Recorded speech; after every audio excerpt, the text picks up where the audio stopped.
This is the Sensei Podcast, where we help you make sense of investments and financial markets, where we help you make sensible financial choices. I am your host, Ndwati Karanja.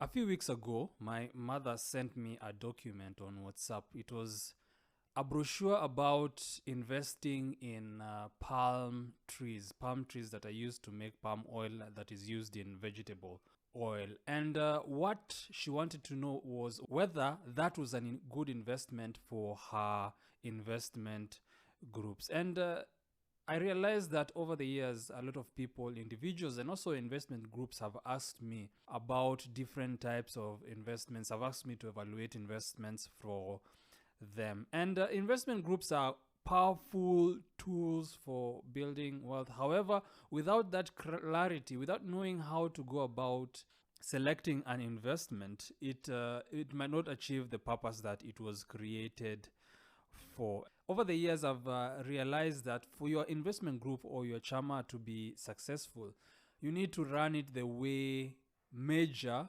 organizations run their investments. For example, if a major university receives a huge amount of money and they need to invest it, they usually have a document that is going to guide that process. And that document is called an investment policy statement. In this episode, we are going to talk about how your CHAMA or your investment group is going to go about creating an investment policy statement. And these lessons are not just useful for an investment group, but they're also useful for you as an individual when you're going about deciding what you want to invest in.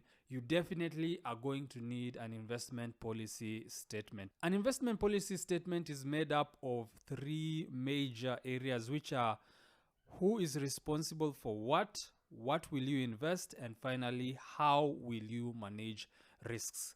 Let us start off with the first one. Who is responsible for what? Without clarity of who is responsible for creating this document, who is responsible for executing it, and who is responsible for making sure that it is executed correctly, you are going to end up with a dead investment plan, which is what an investment policy statement is. It is a plan. And it reminds me of a story I once had where a group of counselors, or is it MCAs from Nairobi, went to a South American country. And the purpose of that visit was for them to learn from that South American country on how to operate a city bus system.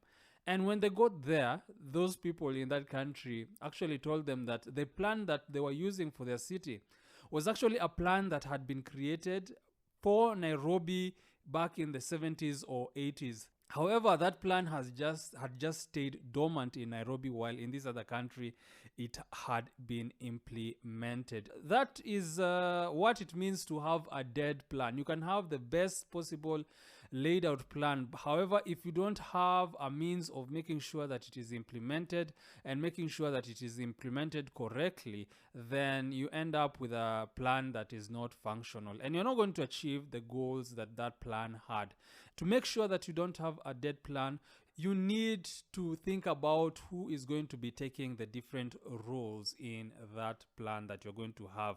And when it comes to an investment policy statement, you need to be clear on who is going to be responsible for creating that plan, and then who is going to be responsible for periodically updating it. You can decide that you as a group are going to do it together.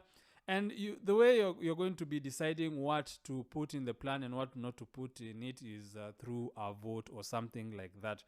Then you need to think about who is going to help you execute that plan. Going back to that example of my mother asking me for advice on whether they should invest in a palm oil business, you realize that you need people to give you advice. You need, for example, stockbrokers. You need agents, for example, insurance and stuff like that. Therefore, you need to start thinking about these people who are going to be giving you advice, who are going to be actually executing that plan for you if you need someone from the outside.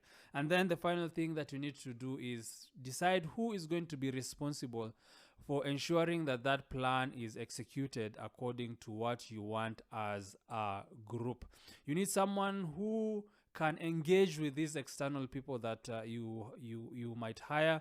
You need someone who is going to be giving the group periodic updates on what has been done and what is pending to be done. Therefore, those are the things that you need to have at the very start of your investment policy statement. Who is going to be responsible for updating the plan? Who is going to be responsible for executing the different parts of the plan? And finally, who is going to be monitoring that plan and making sure that it has been executed correctly? Like some conversations in marriages, having this conversation about who is responsible for what before you start investing is going to save you as a group a lot of heartache later. And once you have the responsibilities figured out, the next thing that you need to figure out is the actual investments that you're going to go into. That brings us to the second section of the investment policy statement. You need to be clear on what you're going to invest in beforehand. Something that you always need to bear in mind when it comes to investing is that being open to invest in anything means that you are not ready to invest in anything. Let me explain using an example. In that book, Alice in Wonderland, there is a point where Alice gets to roads that are forking, and she sees a cat there and asks the cat, "Which way should I go?" And the cat asks Alice, "Which way do you want to go?" And Alice says, I don't much care which direction I should go. Then the cat says, then it doesn't matter which direction you go. As long as you do not have a specific point where you're going, then any type of approach would work. And that is how investments work. As long as you do not have a goal that you're working towards, as long as you do not have objectives that are at the forefront of your mind, you'll find that it is going to be difficult for you to evaluate investments because there's no way of eliminating them. And therefore, that is why this is the second section of your investment policy statement. First of all, decide what are the objectives that your group has when it comes to investing. What are your goals? What are you trying to achieve? Do you want a certain amount of money at a certain point? Do you want a certain rate of return? What exactly do you want to achieve with that group? Then the next thing is you start, based on those objectives, you start deciding what are the legitimate investments that you are going to be considering in future. And one thing that can help you in deciding what you're going to invest in is what all of you as a group know. For example, if there's someone who knows something about investing in bonds, then you can decide that investing in bonds is going to be acceptable. If there's someone who has some knowledge when it comes to agriculture and growing stuff, then you can consider having investments that involve palm oil or chicken or something like that. Or if you have access to people who can give you advice when it comes to those specific types of investments, then you add them to this plan that you are going to have. The reason that you do this is to make sure that you do not get carried away. You don't find yourself investing in things that you do not understand, which is always no when it comes to investing. And then the final thing that you need to consider in this section is what constraints do you have? Do you have a specific amount of money that you want at a specific time in the future? That is a type of constraint. And when you're deciding what to invest in and not to invest in, then that amount that you hope to have in the future is going to be a consideration. 3 things that you need to remember in this section. What are your objectives? What are the things that, what are the investments that you understand and that you can get good advice on that you're going to consider in future? And finally, what are the constraints that you have? Having this information will make the process of deciding what you're going to invest in and what you're going to pass very, very easy in future. And you're pretty much done with your investment plan, except for just one more section, and this is the risk management. The reason for this final section, which is risk management, is that nothing ever goes exactly as you have planned it. Let me demonstrate. Back in the 1900s, early 1900s, one of the best places to put your money in was in the shares of railway companies. They would give you a very, very good return. And there is this story of a billionaire who, when he died, he had in his will that all his wealth would be invested in railway shares, and that his descendants would be sustained by the returns that come from these investments. However, as time went by, as the car picked up and other means of transport, railway shares were not as lucrative or attractive as they used to be. And his descendants over the years have watched those billions that he left slowly get dissipated as the shares of railway companies went lower and lower. Therefore, when it comes to your investments, you need to approach them with that kind of mentality. Things are not going to go as planned, and therefore you need to regularly monitor how your investments are performing, and then in case they are not doing what you have expected, you can move the money to another investment. Or if the assumptions that you had at the beginning are not what they turn out to be, then you can move your money. And in this section, there are again 3 questions that you need to ask yourself.